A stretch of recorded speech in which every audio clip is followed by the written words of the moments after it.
आज मला ओल्या नारळाच्या वड्या बनवायच्या होत्या म्हणून आहे तर त्याचीच तयारी सर्व बनवायला घेतली होती. आणि नारळाच्या वड्या तर एक नंबर झाल्या होत्या. रेसिपी आपल्या चॅनलवर अपलोड केलेली आहे, चेकआउट करा विसरू नका. इकडे आहे तर ती रेसिपी शूट केली म्हटल्यावर भांड्याचा गडाडा पडणारच. तो सगळा पहिला क्लीन करून घेतला आणि हा पसारा रिकामा झाला नाही की खूप छान वाटतं.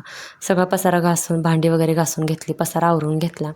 आज थोडं ऊन पडलं म्हणून म्हटलं की शॉल वगैरे असतात, चादर वगैरे सगळ्या आपण धुवून ठेवाव्यात, मग त्या धुवून ठेवल्या.